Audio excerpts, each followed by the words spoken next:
Hello dear student, तरुण school के progressive YouTube channel में आप सभी का हार्दिक स्वागत, अभिनंदन है।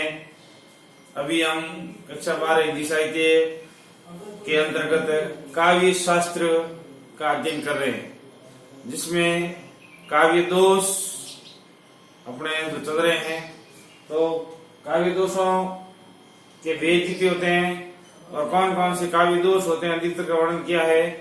आज अपन 6 नंबर पर जो काव्य दोष है उसका वर्णन करेंगे। 5 काव्य दोषों के बारे में पूर्व वीडियो में पढ़ चुके हैं, तो आप इनको अच्छी तरह से याद करते रहें। तो चलो देखते हैं। अप्रतित्व दोष, लोक व्यवहार में प्रयुक्त न होने वाले शास्त्रीय शब्द।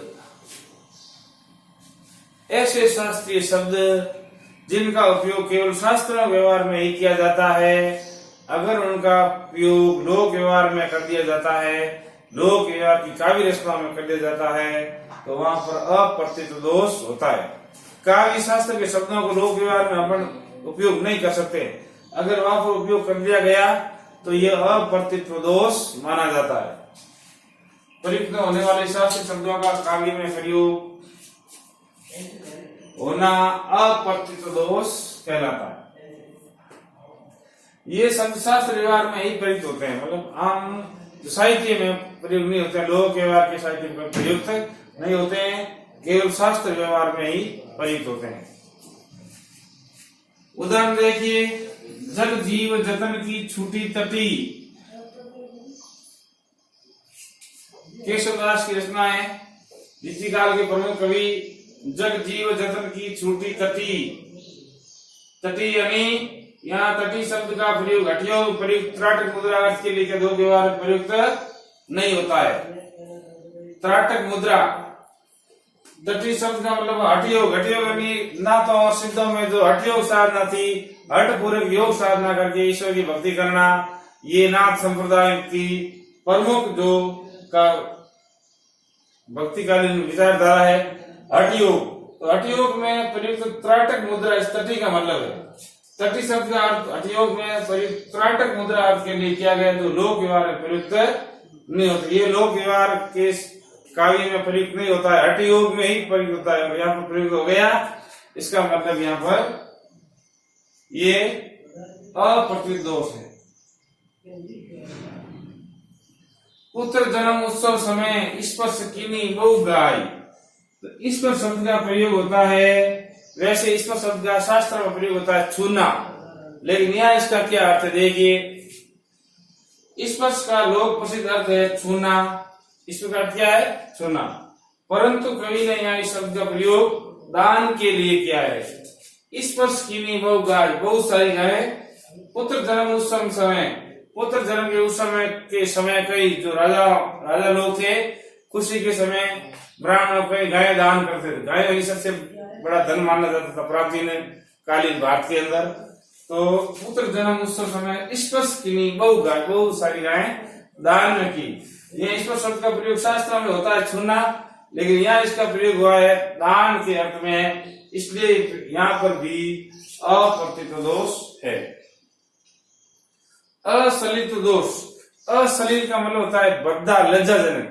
काव्य में मतलब बद्धे लज्जाजनक अमंगल सूचक शब्दों का प्रयोग होता है, वहां पर अप्रतित्व दोष होता है। अश्लील दोष, सॉरी, तो अश्लील तो दोष, जब किसी कार्य में अश्लील, ये तो अश्लील शब्दों का प्रयोग जो अपन लोक व्यवहार में नहीं कर सकते हैं, जिसको अशुद्ध मानते हैं शब्द, लज्जाजनक शब्द इनको पढ़ते ही मन में लज्जा आती है पठन करते समय, और अमंगल सूचक शब्दों का प्रयोग पाया जाता है, वहां पर कौन सा दोष होता है अश्लील तो दोष होता है।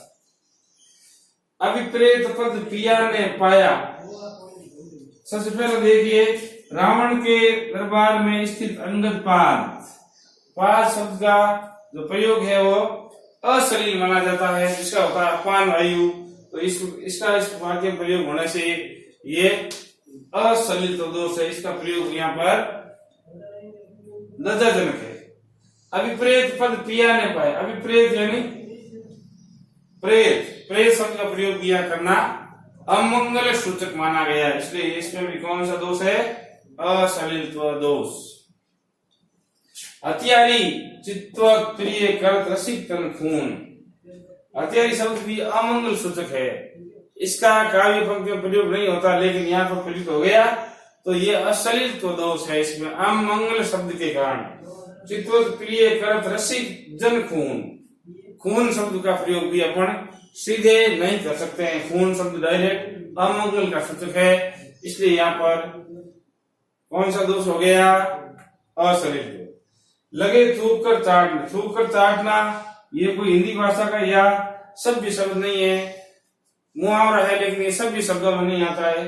अभी अभी श्रीमान तो इस प्रकार हिंदी काव्य में अमंगल सूचक, लज्जाजनक और अश्लील शब्दों का प्रयोग किया जाता है, वहां असरसी दोष होता है। वापस देखिए, अप्रतित्व लोक व्यवहार प्रयुक्त होने न होने वाले शास्त्रीय शब्दों का वाक्य में प्रयोग होना अप्रतित्व दोष कहलाता है, ये शास्त्र व्यवहार प्रयुक्त होते हैं। अश्लील कौन से होते हैं? जब किसी काव्य में अश्लील, लज्जाजनक या अमंगल सूचक शब्दों का प्रयोग पाया जाता है, वहां अश्लील दोष होता है। जैसे रावण के दरबार में ये देखो, ये अमंगल सूचक है, लज्जाजनक है, ये भी अमंगल सूचक, ये थूकर चाट में भी अमंगल सूचक शब्द है, लज्जाजनक, अश्लील और अमंगल सूचक शब्दों का प्रयोग होता है, वहां पर अश्लील दोष होता है। अब अपन देखते हैं 8वां काव्य दोष।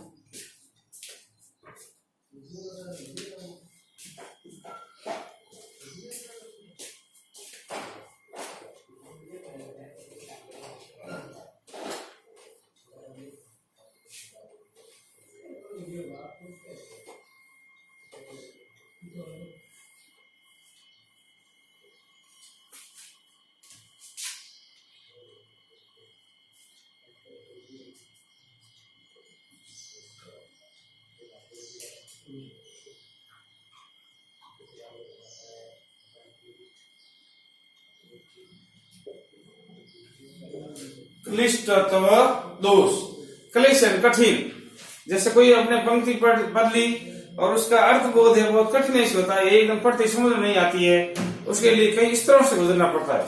तो लेकिन जहां काव्य में प्रयुक्त शब्द या पंक्ति का अर्थ कठिनाई से ज्ञात होता है अथवा उस अर्थ तक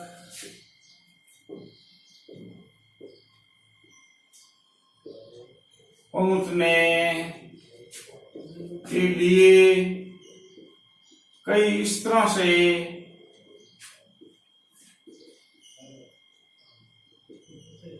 गुजरना पड़ता है, वहां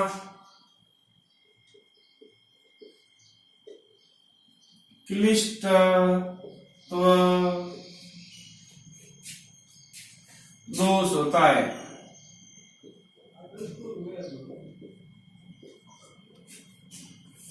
जहां काव्य में प्रयुक्त शब्द या पंक्ति का अर्थ कठिनाई से ज्ञात था, उस अर्थ जो समझने में बहुत ही कठिनाई आती है अपने, अथवा उस अर्थ तक पहुंचने के लिए कई स्तरों से गुजरना, कई स्तरों में गुजरने के बाद ही हम उस मुख्य अर्थ तक पहुंच पाते हैं, तो वहां क्लिष्टत्व दोष होता है। मुख्य अर्थ तक पहुंचने के लिए अपने को कई स्तरों से गुजरना पड़ता है। जैसे देखिए उदाहरण, अजा सहेली,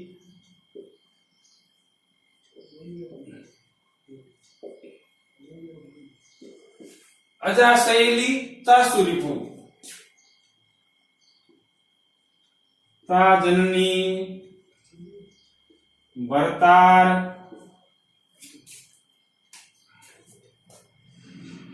ताके सुत के मीत को भजतु बारंबार।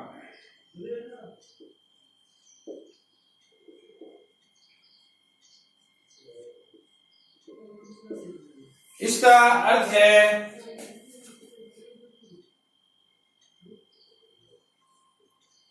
इसका मुख्य अर्थ है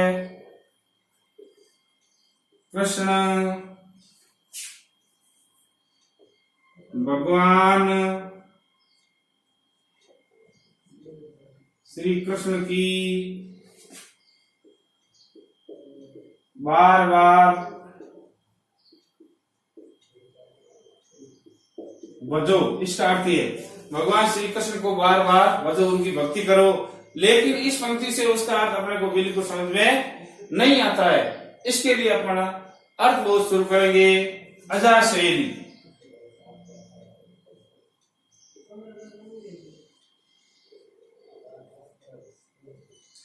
अजा यानी बकरी, और बकरी के साथ जो चरती है शैली कौन होती है? भेड़।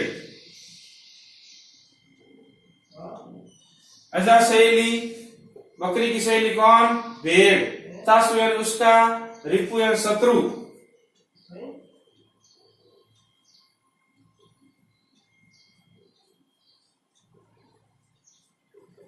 तासु रिपु, भेड़ जब जंगल में चलती है उसका शत्रु कौन होता है? वो शत्रु होता है एक प्रकार घास होता है जिसको बुरंट घास अपन कहते हैं अपनी भाषा में। तो घास, विशेष घास,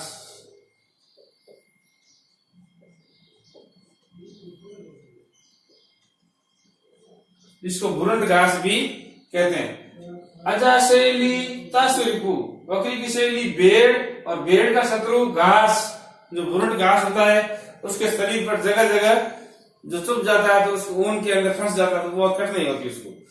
इसके बाद देखो ता जननी,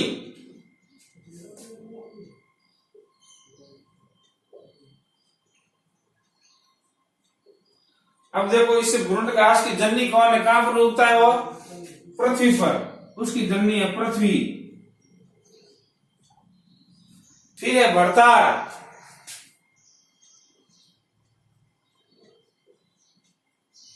पृथ्वी का भरतार कौन है? इंद्र को माना गया। इंद्र जब बरसात करता है तो ही पृथ्वी पर फसलें लहला उठती है। तो ये क्रम से इसका, जैसे भेड़, भेड़ का दुश्मन बुरंट, बुरंट की माता पृथ्वी, पृथ्वी का भरतार इंद्र। ये एक पंक्ति पूरी हो गई। ताके सुत, ता यानी इंद्र के सुत कौन है? अर्जुन।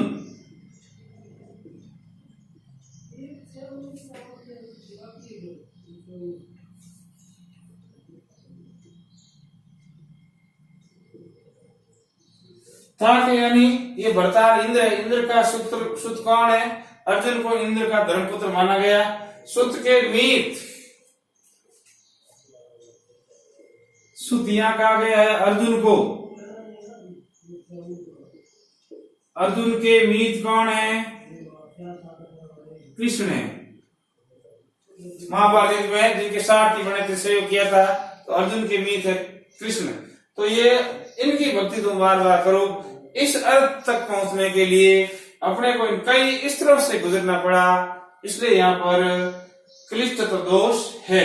देखो अर्थ आगे से आगे, जैसे ये अजा शैली कौन है? भेड़, भेड़ का रिपु बुरंट, बुरंट की जननी कौन है? पृथ्वी, पृथ्वी का भरतार कौन है? इंद्र, इंद्र का पुत्र कौन है? अर्जुन, और अर्जुन का,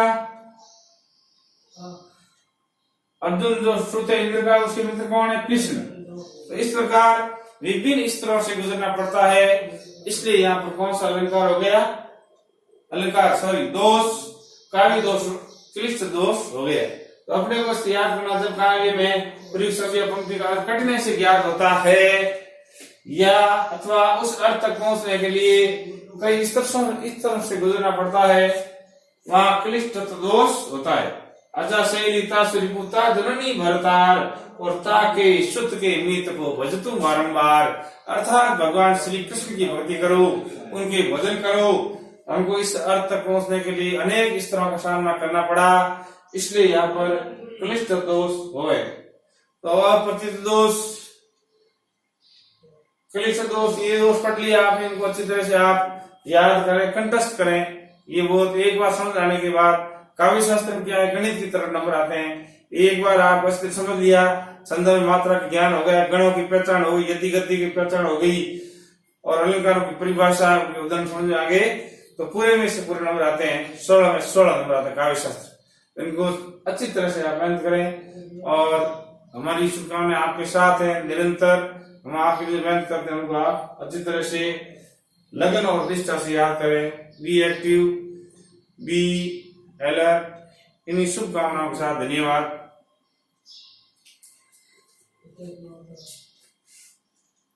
Okay.